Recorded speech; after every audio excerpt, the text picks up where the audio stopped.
Assalamu alaikum everyone, this is Asma Mushtaq from the W Vibes, and in this tutorial I am going to solve or prove the Stokes theorem.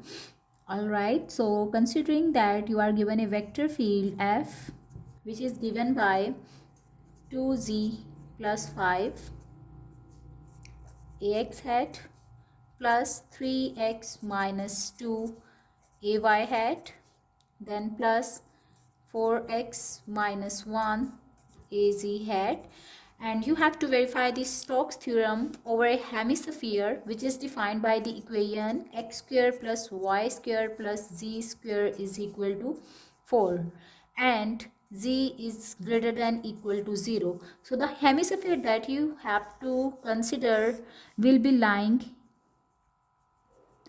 along the positive z axis, and we will not consider the negative portion. Okay, so this way you will come to know that radius of this sphere, which is represented by r, is equal to 2. All right, now according to this Stokes theorem, we know that it says curl of any vector field f over a surface area ds is equal to the line integral of that vector field. Okay, so we will start from the definition of the curl of a vector field f. The first step is to find the curl of f. Since this is a Cartesian coordinate system, so that's why the curl of this vector field can be found by using the formula ax hat, ay hat and az hat. Okay, and we will apply the definition of the determinant. Then the next is partial over partial x, partial over partial y, and then partial over partial z, and here you have to write f of x. So this is basically f of x or x component of this field, this is the y component of this field, and here is the z component of this field, f of z. Okay,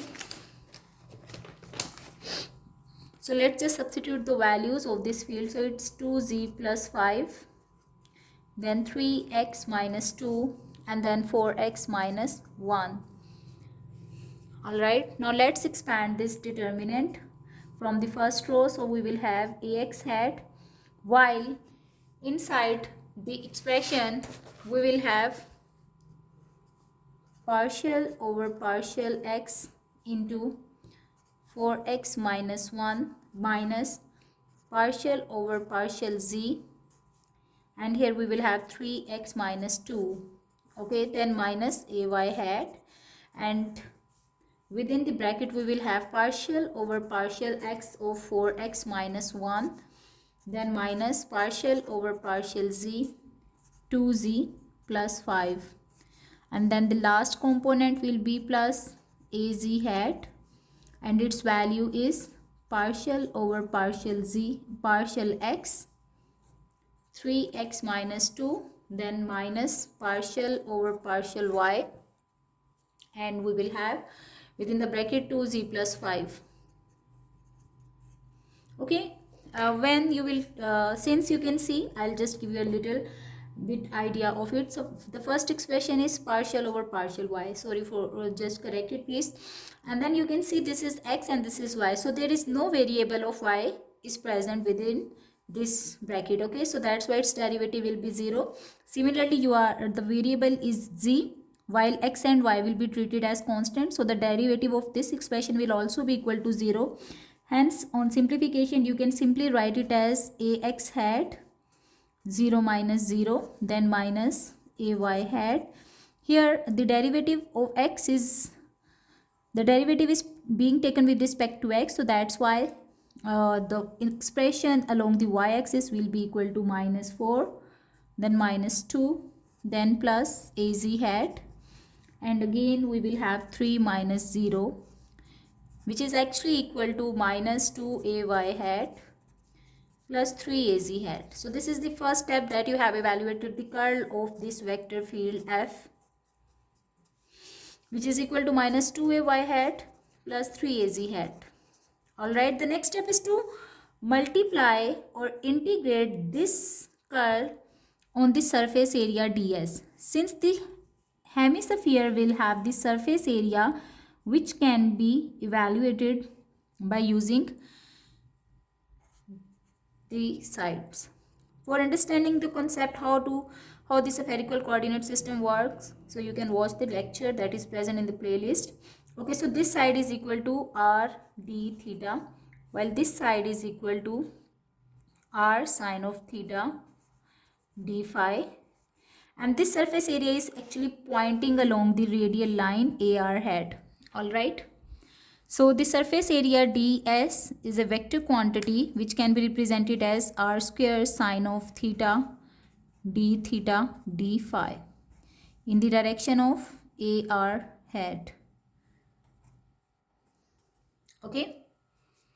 Now we have to evaluate the integral of del cross f quantity, then dot with ds over the surface area. The first step is to take the dot product of these two vectors.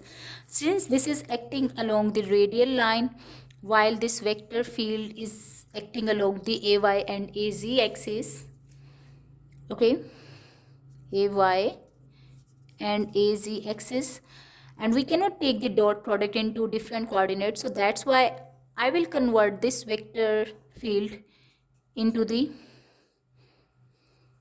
along the r component or in the spherical coordinate system, and for that I need to find the r component of this vector field. So let me mark it b, and I am interested in determining the component of this b field along the radial line r. For that, what I will do, I will just take the dot product of this vector field with the unit vector ar hat. Okay, when I will take the dot product of this vector field with the AR hat, so basically AY dot AR, this is minus 2, and AY dot AR is actually equal to sine of theta sine of phi. I am taking this value from the table of the convergence between the coordinate systems. Then 3 AZ dot AR is actually equal to cos of theta, and this whole component is actually present along the radial line. All right, in this way we have found the curl component along the radial line. The next step is to take the dot product of these two quantities. Okay, so for after taking the dot product of these two vectors, we got this expression, fine, and here the radius was equal to 2, so I will substitute the value of the radius. Why? Because there is no derivative of the radius is present, and I will treat it as a constant, fine. So this becomes minus 2 times of 4, then sine square theta sine of phi and d theta d phi, and then plus, since r square is equal to 4, so this becomes plus 12 sine of theta cos of theta d theta and d phi. All right, and so far we have just taking the dot product of these two quantities, so it becomes minus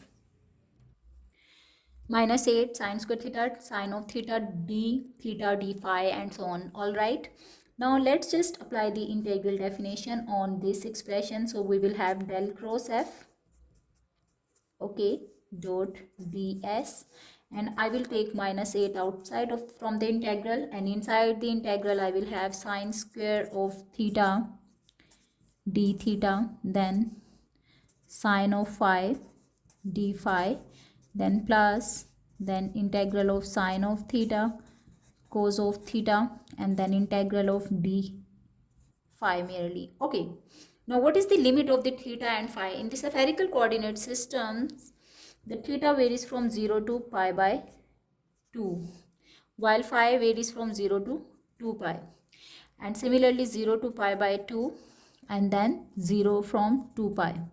One thing more, while performing or solving this complex expression, I will treat this integral as I1, this integral will be treated as I2, and then I will call this integral as I3, and the last integral, which is over the phi, will be treated as I4. And now the formula becomes minus 8 times of I1 I2 plus 12 times of I3 I4. Okay, now let's just solve these integrals stepwise. So for the integral I1, what I am having, it's actually the integral of sine squared theta d theta from 0 to pi by 2, Very simple. We know that sine square theta plus cos square theta is equal to 1, and from here sine square theta will be equal to 1 minus cos square theta. Okay, and we also know that cos square theta is equal to 1 plus cos of 2 theta divided by 2. So let's just substitute this value in the expression. We will have 1 minus 1 plus cos of 2 theta divided by 2. Okay, and when you will simplify it, you will get this is equal to 2, and here we will have 1 minus cos of 2 theta. Okay, now let's just integrate it. So I will perform the integration right over here by substituting the value, and one thing more, I will take 1 over 2 outside from the integral. So inside the integral you will have merely 1 minus cos of 2 theta into d theta. Okay, so this becomes 1 over 2, while inside the integral I will have to perform the integration over the d theta from 0 to pi by 2, and then minus integration from 0 to pi by 2 over the function of cos of 2 phi 2 theta d theta. Okay, so it becomes 1 over 2 into pi by 2, fine, then minus integration of cos of 2 theta is actually equal to sine of 2 theta, and then divided by 2, and we will apply the limit from 0 to pi by 2, which is actually the limit of theta. All right, let's further simplify it. So it's 1 over 2, while inside the integral we are having pi by 2 minus 1 over 2 into sine 2 pi by 2. So 2 will be cancelled out, and here you will have just sine of pi. All right, so on simplification you will get to know this is equal to pi by 4. Okay, so this is the first integral answer, which is marked as I1. Now this is the second integral that I will integrate, which is basically the integration of sine of phi from 0 to 2 pi.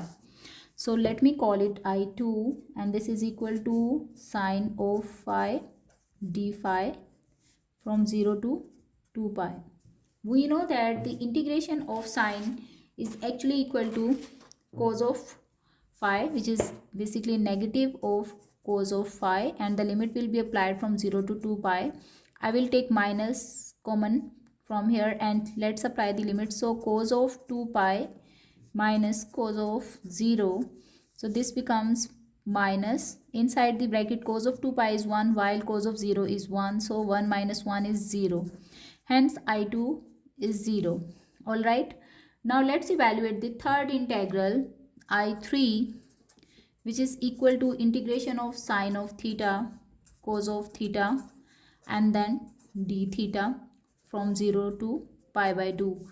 This is the function and this is the derivative of this function. Okay, and what we do when we have the function with its derivative, then we just increment the power of that function by 1 and then divide that function with the same part. So we will have sine squared theta over 2 ranging from 0 to pi by 2. Let's apply the limit over here, and this becomes what? We will have 1 over 2 common, while inside the bracket we will have sine of pi by 2 whole square minus sine of 0 whole square. So this becomes 1 over 2, while sine pi by 2 is equal to 1 minus 0, and hence the third integral is equal to 1 over 2. Okay, now let's go back to the last integral, which is I4, and it was the integration of phi from 0 to 2 pi. Alright, and simply we will have the integral of phi from 0 to 2 pi, and on simplification you will get this is equal to 2 pi.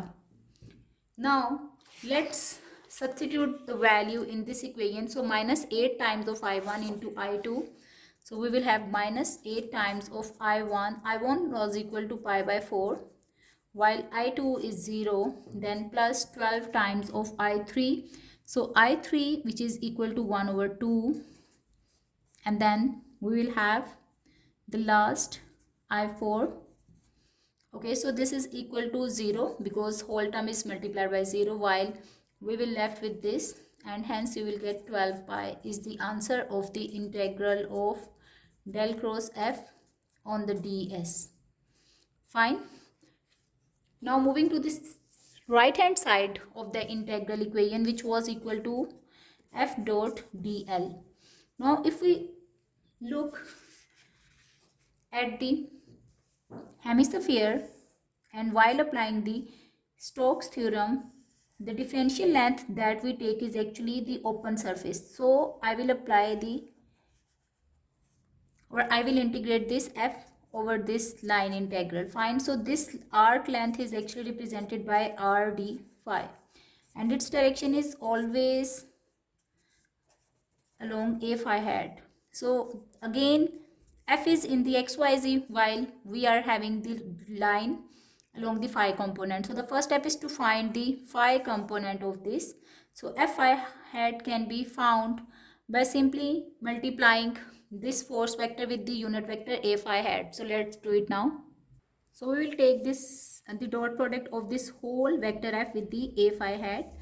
Okay, so ax dot a phi is equal to negative of sine phi. So this becomes 2z plus 5, and then negative of sine of phi, then plus ay dot a phi is equal to cos of phi. So we will have 3x minus 2 and then cos of phi, and this whole component is along the a phi hat now. Okay, so we can further simplify it by substituting the values of x, y, z. Since z is equal to 0, so I will be left with 5 sine of phi, and since the negative sign was here, so I will put minus over here. Okay, then plus 3 times of x. What is x? X is equal to r cos of phi. So radius is equal to 2 in this case. Fine. So this becomes 3 into 2, 6 cos of phi minus 2, and then what? This will be multiplied with the cos of phi again. Okay, so minus 5 sine of phi, then plus,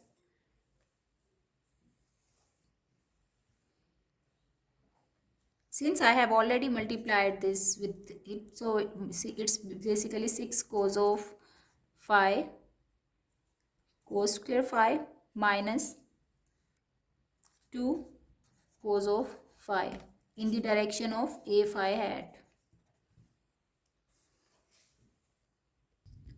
So here I have taken the dot product of f with dl, and the differential length was equal to r d phi. I have substituted the value of r is equal to 2, and you will just now integrate over the line by using this formula. So this becomes minus 10 integration of sine of phi d phi, while the range or the limit is from 0 to 2 pi for the phi, then plus 12 integration again from 0 to 2 pi, and here we will have cos square phi d phi, while the last integral is minus 4 integration of 0 to 2 pi cos of phi d phi.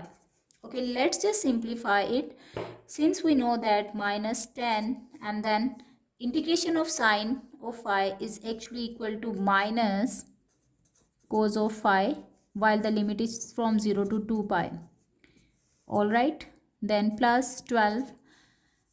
If you remember, we integrated cos square phi d phi previously, and its answer will be equal to, I am just substituting the expression from where we just need to integrate it. So from 0 to 2 pi, and then d phi, then minus again 0 to 2 pi, and then we will have cos of 2 phi d phi. All right, and obviously this will be divided by 2 as well. Why? Because from the formula. All right, then minus 4 and integration of cos of phi d phi is actually equal to sine of phi, and the limit will be applied from 0 to 2 pi. So let's just simplify it.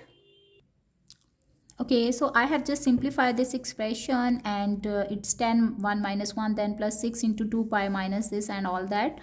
Okay, so this becomes 0 then plus 6 times of 2 pi, all right, and then minus, okay, so minus 1 over 2. Sine even multiple of pi always gives us 0, so this is also 0 and then 0, and hence we can see that it's equal to 12 pi. So left hand side is equal to right hand side.